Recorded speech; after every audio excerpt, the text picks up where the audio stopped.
तो दोस्तों आज हम एक्सप्लेन करेंगे 2014 में आई एक अंडररेटेड तमिल मूवी जिसका नाम है थेगिडी और इसका IMDb रेटिंग है 7.6। दोस्तों ये मूवी आपको स्टार्टिंग में थोड़ा सा स्लो लग सकता है, लेकिन मैं गारंटी के साथ कह सकता हूँ कि इसका क्लाइमेक्स आपको बहुत पसंद आएगा। और इसका हिंदी डबिंग आज तक नहीं हुआ है, यानी कि आप इस मूवी को अभी तक देखे नहीं होंगे। तो छोटा सा वीडियो होगा 10-15 मिनट का, तो आप एंजॉय करिए। और हाँ, हमारे पिछले वीडियो को आप जिस तरह से प्यार दे रहे हैं, इस वीडियो को भी लाइक कर दीजिएगा और वीडियो अच्छा लगे तो एक छोटा सा कमेंट भी कर दीजिएगा। तो चलिए हम साथ मिलकर एंजॉय करते हैं थेगिडी को। तो कहानी की शुरुआत में हम एक बंदे को देखते हैं जो कि क्रिमिनोलॉजी कंप्लीट करने के बाद एक रेडिकल डिटेक्टिव एजेंसी में उसका जॉब हो गया है। और ये खुशखबरी वो देने के लिए अपने फेवरेट प्रोफेसर गोवर्धनन के पास जाता है, क्योंकि जब वो कॉलेज में पढ़ रहा था इसी गोवर्धनन सर ने उसे कहा था कि तुम्हारा ऑब्जर्वेशन स्किल बहुत ही बढ़िया है, तुम एक काम करो, तुम कॉलेज के बाद डिटेक्टिव एजेंसी ज्वाइन कर लेना, वहाँ पे तुम्हारा ये ऑब्जर्वेशन स्किल बहुत काम आएगा। तो प्रोफेसर से मिलने के बाद वो अपने डिटेक्टिव एजेंसी ज्वाइन करने जाता है और वहाँ पे उसके बॉस उसे कहते हैं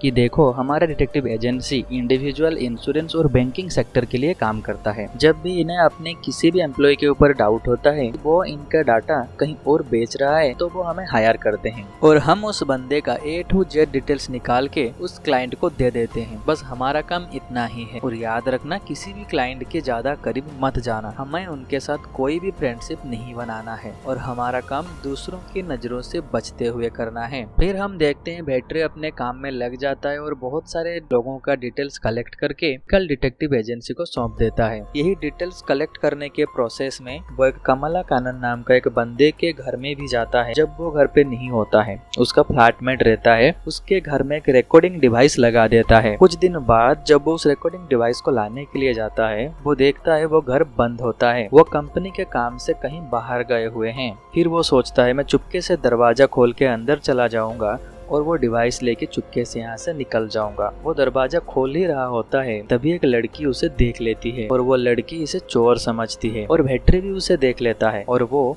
दरवाजा खोलना छोड़ के वहाँ से चला जाता है। फिर वो लड़की अंदर जाती है और घर वालों को वहाँ पे बुला के लाती है, लेकिन तब तक भेट्री वहाँ से चला गया होता है। भेट्री को ये सुन के बहुत बुरा लगा, क्योंकि कोई उसे चोर समझ रहा था, बल्कि वो तो एक डिटेक्टिव था। फिर अगले दिन जब भेट्री ऑफिस जाता है तो उसे एक असाइनमेंट दिया जाता है। इस बार उसे एक लड़की के डिटेल्स निकालनी थी और ये लड़की वही लड़की थी जिसने दरवाजा खोलते हुए उस फ्लैट में देखा था और इस लड़की का नाम मधुश्री था। तो भेट्री ये काम पे लग जाता है और इस लड़की के सारे डिटेल्स को निकालने लगता है। डिटेल्स निकालते निकालते ये खुद कब इस लड़की के प्यार में पड़ जाता है, इसे खुद ही पता नहीं चलता। लेकिन हम एक बात भी नोटिस कर सकते हैं, मधु जब भी भेट्री को देखती थी तो वो वहाँ से चली जाती थी, क्योंकि उसकी नज़र में भेट्री एक चोर था। तो भेट्री डिसाइड करता है कि वो जाके मधु को सब कुछ बता देगा कि वो एक चोर नहीं है। भेट्री जाता है, वो दरअसल छोटा सा झूठ कह देता है, मैं कमला कानन का फ्लैटमेट हूँ, मैं रेंट नहीं दिया इसलिए मुझे घर से निकाल दिया गया और अभी मैं एक दूसरे दोस्त के साथ रहता हूँ, मेरा कुछ सामान कमला कानन के घर में रह गया था, मैं बस उसे ही लेने आया था। ये सुनने के बाद मधु उसकी दोस्त को कॉल करती है कंफर्म होने के लिए, क्योंकि दोस्तों जिस टाइम मधु इसको दरवाज़ा खोलते हुए देखी थी तो वो अपने दोस्त को मिलने के लिए उसके घर गई थी। तो वो इसका फ्लैट तो नहीं था, इसलिए उसे कंफर्म करने के लिए अपने दोस्त को कॉल किया और उसको पूछा क्या कमला कानन नाम के कोई आदमी तुम्हारे बिल्डिंग में रहता है? कि दोस्त ने हाँ कहा। फिर वो पूछा कि क्या उसके एक फ्लैटमेट है और उसका कद काठी, ये डिटेल्स अपने दोस्त से पूछा और उसका कद काठी भेट्री से मिलता जुलता था, इसीलिए उसको लगता है कि भेट्री सच कह रहा है, ये कमला कानन का फ्लैटमेट ही है। और इस बार मधु को बहुत बुरा लगा, क्योंकि उसने इसको चोर समझा था और वो भेट्री को सॉरी कहती है और इसी बीच इन दोनों का दोस्ती हो जाता है और धीरे धीरे हम देखते हैं कि ये दोनों एक दूसरे के प्यार में पड़ जाते हैं और ऐसे ही सिलसिला आगे बढ़ता रहता है। और एक दिन मधु को एक शादी अटेंड करने जाना था, इसीलिए वो पार्लर जाती है भेट्री के साथ। उसके बाद भेट्री वहाँ पे बैठ के पेपर पढ़ता है, तभी वो वहाँ पे एक चीज पढ़ के चौंक जाता है। जितने भी बंदों का डाटा कलेक्ट किया था उनमें से एक का नाम विमल था और वही विमल पेपर में उसी का खबर छपा था कि विमल का लाश विमल की ही कार के अंदर मिला।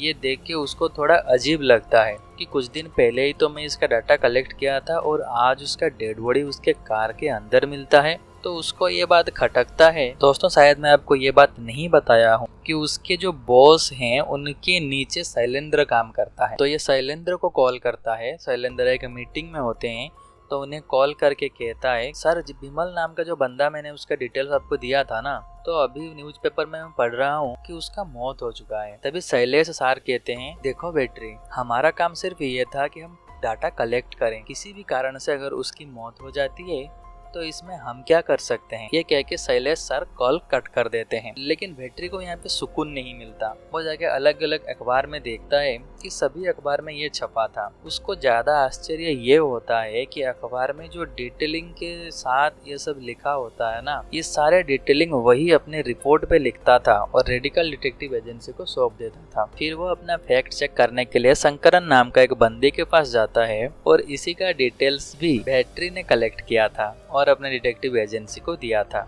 वहाँ पे जाके उसे पता चलता है कि शंकरन का मौत हो चुका है। कंस्ट्रक्शन साइट पे बिल्डिंग से नीचे गिरने के कारण उसका मृत्यु हो गया है। वो ये सोच के परेशान होता है कि मैं जिसका भी डाटा कलेक्ट किया हूँ उन सब का मृत्यु कैसे हो रहा है। फिर वो अपने घर आता है, तब उसे पता चलता है कि प्रोफेसर ने उसे 4 बार कॉल किया था और उसकी गर्लफ्रेंड ने उसे 10 बार। भेट्री के पास मोबाइल फोन नहीं होता। उसे लगता है कि मोबाइल फोन रखूंगा तो मुझे ट्रैक किया जा सकता है। क्योंकि वो डिटेक्टिव था इसीलिए वो 100% डेडिकेशन के साथ काम करता था। वो घर आने के बाद फिर वो नंबी से मोबाइल लेके कमला कानन के ऑफिस में कॉल करके कहता है कि मुझे कमला कानन जी से बात करवाइए। लेकिन वहाँ से उसे पता चलता है कमला कानन ऑफिस के काम के लिए बाहर गए हैं। तो उन्हें वो कहता है कि जब भी कमला कानन वापस आए आप उन्हें कहना कि वो मुझे कॉल बैक करें, और वो अपना नंबर वहाँ पे दे देता है। फिर वो माधवन नाम का एक बंदे को कॉल करता है क्योंकि इन सब बंदे का वो डाटा पहले से कलेक्ट करके डिटेक्टिव एजेंसी को दे चुका होता है। बस ये कंफर्म कर रहा होता है कि ये सब ठीक है या फिर नहीं। क्या सच में मैंने जिसका भी डाटा कलेक्ट किया उनका मृत्यु हो रहा है या फिर बस ये एक कोइंसिडेंस है। इसी को प्रूव करने के लिए वो माधवन को भी कॉल करता है और माधवन कहते हैं कि मैं अभी थोड़ा बाहर हूँ, मिल नहीं सकता। लेकिन ये उन्हें कन्विंस कर लेता है और उनको मिलने के लिए वहाँ पे पहुँच जाता है। तभी माधवन एक नदी के किनारे अपने पिता का पिंडदान कर रहे होते हैं। तो भेट्री वहाँ पे वेट करता है उनकी पिंडदान विधि खत्म होने तक। जब पिंडदान का विधि खत्म होता है और वो स्नान करने के लिए नदी के अंदर जाते हैं, जब वो डुबकी लगाते हैं तो कोई पानी के अंदर से उन्हें खींच के डुबा के मार डालता है। और भेट्री ये सब देखता है और उन्हें बचाने के लिए नदी पे कूदता है, लेकिन तब तक बहुत देर हो चुका होता है। वो उन्हें बचा नहीं पाता। भेट्री अपने आंखों के सामने किसी का मर्डर देखते हुए बहुत ही शॉक हो जाता है और वो श्योर हो जाता है कि कोई तो है जो कि मैं जिसका भी डाटा कलेक्ट किया हूँ उनको मार रहा है। लेकिन अभी तक उसे पता नहीं है कि वो बंदा कौन है। वो वापस घर आ जाता है और जैसे ही घर आता है कमला कानन का फोन आ जाता है। तभी भेट्री उन्हें कहता है कि आपकी जान को खतरा है, तो एक काम कीजिए, आप मुझसे मिलिए, मुझे आपको बहुत कुछ बताना है जो कि मैं फोन में नहीं बता सकता। उसके बाद कमला कानन और भेट्री एक दूसरे से मिलने के लिए एक जगह फिक्स करते हैं और कमला कानन वहाँ पे आ भी जाते हैं। और जब वो गाड़ी से उतर के रोड क्रॉस कर ही रहे होते हैं तभी एक गाड़ी अचानक आता है और कमला कानन को कुचल के आगे बढ़ जाता है। फिर वो भेट्री को भी कुचलने के लिए आ ही रहा होता है, लेकिन भेट्री किसी तरह से झाड़ियों से छुप के अपना जान बचा लेता है। लेकिन भेट्री यहाँ पे नोटिस करता है जिस बंदा वो गाड़ी चला रहा होता है ना, वो कहीं और नहीं, वो शैलेश सर थे। ये देख के भेट्री चौंक जाता है। फिर भेट्री नंबी को कॉल करता है और कहता है कि फटाफट सारा सामान पैक करो और जिस घर में अभी हम हैं उस घर को छोड़ के एक नया घर को शिफ्ट हो जाओ। दोस्तों भेट्री एक डिटेक्टिव था, इसीलिए वो पहले से ही एक और घर खरीद के रखा हुआ था कि कभी कोई इमरजेंसी आए तो नए घर में शिफ्ट हो जाएंगे। तो फटाफट वो लोग नए घर में शिफ्ट हो जाते हैं और भेट्री मधु के पास जाता है और मधु को भी वहाँ से लेके अपने पास ले आता है अपने घर में। लेकिन मधु का जो मोबाइल फ़ोन होता है वो वहीं पे छोड़ देता है क्योंकि मोबाइल फ़ोन को ट्रैक किया जा सकता है।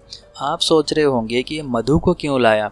दोस्तों मैं आपको बता दूं क्योंकि ये जिसका भी डिटेल कलेक्ट करके एजेंसी को दिया था उन सभी का मर्डर हो रहा है। अभी जो ये लेटेस्ट डिटेल कलेक्ट कर रहा था ना, वो किसका था, वो मधु का था, इसके गर्लफ्रेंड का था। यानी कि कभी ना कभी मधु की भी बारी आएगी और मधु को भी वो लोग मार देंगे, इसीलिए वो मधु को अपने साथ लाके रखता है। तभी हम दूसरी तरफ देखते हैं कि पुलिस कमला कानन का हिट एंड रन केस को इन्वेस्टिगेशन कर रही होती है। मधु अपने दोस्त के साथ वीडियो कॉलिंग पे बात कर रही होती है और तभी उसका दोस्त कहता है कि तुम उस दिन जो कमला कन्नन के बारे में बात कर रही थी ना, उनका अचानक रोड एक्सीडेंट में मौत हो गया है। और उनका जो फ्लैटमेट था वो मुझे ये सब बता रहा होता है, क्योंकि पुलिस ने उसके साथ भी इंटरोगेशन किया था और उसे भी 2-3 बार थाने बुलाया था। मधु चौंक जाती है क्योंकि वो जिस बंदे के साथ रहती है भेटरी ने उसे कहा था कि वो उसका फ्लैटमेट है।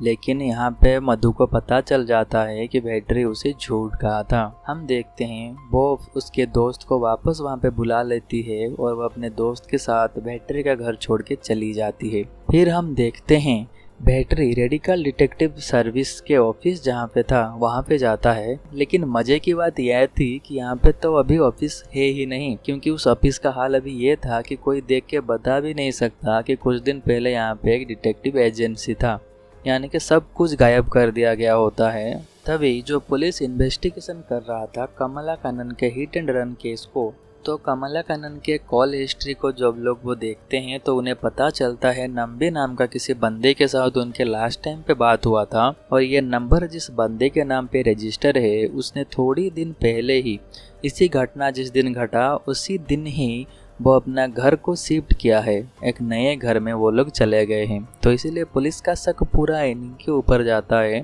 और इन दोनों को अरेस्ट कर लिया जाता है। और अगले दिन प्रोफेसर आके इन दोनों को छुड़ा लेते हैं। फिर भेटरी और नंबी इंस्पेक्टर रघुराम के पास जाते हैं। ये सारे सिचुएशन एक्सप्लेन करते हैं कि किस तरह से मैं डिटेल्स कलेक्ट करता था और उन्हीं लोगों को मारा जा रहा है। उसके बाद इंस्पेक्टर रघुराम और भेटरी मिलके रेडिकल डिटेक्टिव एजेंसी में जाते हैं और वहाँ पे जाके पूछताछ करते हैं। तो पता चलता है कि इससे पहले जो रेडिकल डिटेक्टिव एजेंसी यहाँ पे था वो लोग इसको बेच दे के चले गए हैं। तभी अचानक भेटरी को याद आता है एक बार उनकी बॉस माल्टो नाम का जिक्र किए थे, तो हो सकता है ये माल्टो किसी का नाम हो या फिर कोई प्लेस का नाम हो। ये सोचते सोचते भेटरी घर आ जाता है और घर में जब वो इंटरनेट पे माल्टो नाम को टाइप करके सर्च करता है तो उसे पता चलता है कि माल्टो एक होटल होता है, क्योंकि शैलेश सर ने कमला कन्नन को कार से कुचल दिया था तभी वो अंडरग्राउंड हो गए हैं और वो इसी माल्टो होटल में रह रहे होते हैं। भेटरी डिसाइड करता है वो माल्टो जाएगा और वहाँ पे देखेगा कि कहीं शैलेश यहाँ पे है तो नहीं, और वहाँ पे पार्किंग में खड़ा रहता है बहुत समय तक। तो अचानक उसे शैलेश सर आते हुए दिख जाते हैं। फिर जब शैलेश सर अंदर चले जाते हैं तो ये उनके गाड़ी में घुसता है और उनके गाड़ी में डॉक्यूमेंट डिटेल सब चेक करता है। उनका चेकबुक भी वहाँ होता है और उसी से उनका घर का पता जान लेता है और शैलेश सर के घर के लिए निकल जाता है। इधर हम देखते हैं शैलेश सर वापस कार में आते हैं और देखते हैं कि उनका चेकबुक थोड़ा सा बाहर निकला है ड्रॉयर से, जो कि अंदर था। तो वो ये जान जाते हैं कि भेटरी के अलावा ये और कोई नहीं हो सकता, इसीलिए वो भी डायरेक्ट अपने घर के लिए निकलते हैं। लेकिन हम उधर देख सकते हैं कि भेटरी शैलेश सर के घर के अंदर घुस जाता है, लेकिन वो अंदर घुसने से पहले थोड़ा सा चालाकी का काम करता है कि वो इंस्पेक्टर रघुराम को कॉल करके कह देता है और ये एड्रेस उनको भेज देता है कि मैं यहाँ पे अंदर जा रहा हूँ तो आप आ जाइए। और तभी वहाँ पे शैलेश सर भी आ जाते हैं और यहाँ पे हम एक सीन देखते हैं। वो जानते थे कि भेटरी किस रूम में है, लेकिन वो उस रूम पे नहीं जाके उसके बगल वाले रूम पे जाते हैं। का साउंड आता है हमें पता नहीं चलता, लेकिन कुछ तो वो करते हैं। फिर वो बाहर आते हैं और भेटरी के साथ जोरदार फाइट होता है। वो एक तलवार को उठाते हैं, छुरी जैसा कुछ होता है, और उससे वो भेटरी को बहुत जोर से मारते हैं। तभी पीछे से इंस्पेक्टर रघुराम आ जाते हैं और कहते हैं कि हथियार को नीचे गिराओ वरना मैं शूट कर दूंगा। लेकिन वो नीचे नहीं गिराता, तो इसीलिए रघुराम जी ने उसको शूट कर दिया। शैलेश सर का मौत हो जाता है। तो फिर भेटरी को हॉस्पिटल लेके जाते हैं, लेकिन अचानक उसे याद आता है कि शैलेश सर को पता था मैं किस कमरे में हूँ, बाजू वाले कमरे में क्या करने गए। तो इसको जानने के लिए हमें उस बिल्डिंग पे जाना पड़ेगा। कई तिगड़म लगा के उनके लिए बिरयानी ला के भेटरी अंदर चला जाता है और उस रूम पे जाके देखता है वहाँ पे दोस्तों एक पेपर कटिंग मशीन होता है। आपने बहुत सारे मूवी या फिर सीरीज में देखा होगा कि अगर कुछ पेपर को डिस्ट्रॉय करना होता है तो उसको टुकड़े टुकड़े में ऐसे काटना होता है ताकि कोई भी इम्पोर्टेंट चीज़ किसी को ना मिल जाए। तो इस मशीन का यूज किया जाता है। तो वो उस मशीन को देखता है और देखता है उसके अंदर कुछ नहीं, यानी कि सब कुछ खाली है। तो फिर वो जब मशीन को थोड़ा सा खोल के देखता है तो दोस्तों उसे वहाँ पे एक कागज का टुकड़ा मिलता है और वहाँ पे ध्यान से देखने पर PN और उसके बाद कुछ नंबर लिखा हुआ होता है। उसके बाद वो उसे लेके एक बंदे के पास जाता है और वो देख के कह देता है कि ये एक इंश्योरेंस पॉलिसी का नंबर है। क्योंकि इसकी शुरुआती अक्षर PN है तो हो सकता है इसके कंपनी का नाम PNGC हो। उसके बाद भेट्री ये खबर रघुराम के साथ शेयर करता है और दोनों मिलके PNGC इंश्योरेंस कंपनी जाते हैं और वहाँ पे जाके इस पॉलिसी नंबर में जब चेक करते हैं तो उन्हें पता चलता है कि ये पॉलिसी नंबर कमला कानन का था और इसमें जो इंश्योरेंस का रुपया था ना वो 1 करोड़ का था। यानी कि अगर कमला कानन का एक्सीडेंट में मौत हो जाता है तो उसका जो भी नॉमिनी या फिर रिलेटिव होगा उसको 1 करोड़ रुपया मिलेगा। तो दोस्तों यहाँ पे एक अजीब सी चीज होता है। रेडिकल डिटेक्टिव एजेंसी का जो बॉस होता है ना मोटूसा, वो इस इंश्योरेंस कंपनी का मैनेजर होता है और जैसे ही वेट्री उसे देख लेता है तो पुलिस वाले के साथ उसे जाके उसे धर दबोचते हैं और उसे पूछताछ के बाद यहाँ पे खुलते हैं असली पत्ते। एक्चुअली ये लोग करते क्या थे कि लोगों के नाम पे एक्सीडेंटल इंश्योरेंस कर देते थे 1 करोड़ रुपये का। जब भी उनका मौत होगा तो उनके जो नॉमिनी या फिर रिलेटिव होंगे उसको 1 करोड़ रुपये मिलेगा। लेकिन ये जो इंश्योरेंस करते थे जिस व्यक्ति के नाम पे करते थे खुद उसे ही पता नहीं होता। इनका एक पैटर्न होता था क्योंकि ये पहले से पता करते थे कि कौन कौन व्यक्ति इस शहर में नया है और यहाँ पे जॉब के लिए आया है या फिर स्टडी के लिए आया है, उसका कोई रिलेटिव या फिर उसके पेरेंट्स यहाँ पे नहीं है। ऐसे ही लोगों को वो चूज करते थे, इन्हीं लोगों के नाम का इंश्योरेंस कर देते थे और उसके बाद यही लोग उन लोगों को मार देते थे और नॉमिनी में अपने ही किसी बंदे को वहाँ पे रख देते थे। इसी तरह से वो लोगों को मारते थे और 1-1 करोड़ रुपए उनका इंश्योरेंस का घपला करते थे। फिर पुलिस वाला पूछता है अगर तुम यही सब कर रहे थे तो फेक डिटेक्टिव एजेंसी किस लिए खोला था? फिर वो कहता है कि दरअसल क्या है कि जब हम क्लेम करते हैं अगर कोई मरा है उसका जो 1 करोड़ रुपए का क्लेम किया जाएगा ना तो उसका वेरिफिकेशन करने के लिए एक डिटेक्टिव एजेंसी को दिया जाएगा और वही डिटेक्टिव एजेंसी हम अपने नाम पे फेक खोल लेते हैं और हम ही उसको वेरीफाई करके जो क्लेम है उसको अप्रूव कर देते थे। फिर हमें पता चलता है कि सिर्फ ये दोनों नहीं, इनके साथ एक और बंदा है और जब उस बंदे का डिटेल्स निकाला जाता है ना तो दोस्तों सोचिए जरा वो कौन होगा। दरअसल वो कोई और नहीं, भेट्री का फेवरेट प्रोफेसर गोवर्धनन सार है। और भेट्री को जो यहाँ पे जॉब लेटर आया था ना वो भी गोवर्धनन सार के रिकमेंडेशन पे आया था। फिर वेट्री गोवर्धनन सार के पास भी जाता है और उन्हें पूछता है कि आपने ऐसा क्यों किया। दरअसल दोस्तों प्रोफेसर गोवर्धनन का सोचना कुछ ऐसा था कि उनको बस पैसा कमाना था और अपने जो बीमार माँ है उनके लिए एक अच्छी जिंदगी देना था उनको। तो प्रोफेसर रूम के अंदर जाके दरवाजा बंद कर देते हैं, फिर गोली मार के खुद को सुसाइड कर लेते हैं और केस यहाँ पे खत्म हो जाता है और मैनेजर को अरेस्ट कर लिया जाता है और सब कुछ ठीक हो जाता है। हंसी खुशी दिन चलता ही रहता है। और फिर हम एक दिन देखते हैं कि भेट्री के घर में एक अखबार आता है और अखबार के अंदर एक कार्ड होता है, वहाँ पे लिखा होता है रेडिकल डिटेक्टिव सर्विस। ये देख के भेट्री चौंक जाता है। तभी उसका फोन रिंग होता है और जब उठाता है तो कोई सामने से बोलता है कि तुम्हें क्या लगा था, तुम इसे खत्म कर दोगे? ये अभी भी चालू है और आगे भी चालू रहेगा। और इसी क्लिफ हैंगर के साथ ये मूवी खत्म हो जाता है।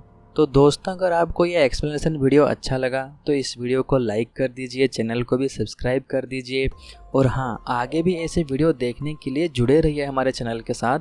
हर हफ्ते या फिर 3-4 दिन के बाद हम एक वीडियो ले आते हैं। तो चलिए जल्द ही मिलते हैं कोई दूसरे वीडियो के साथ, तब तक के लिए बाय बाय।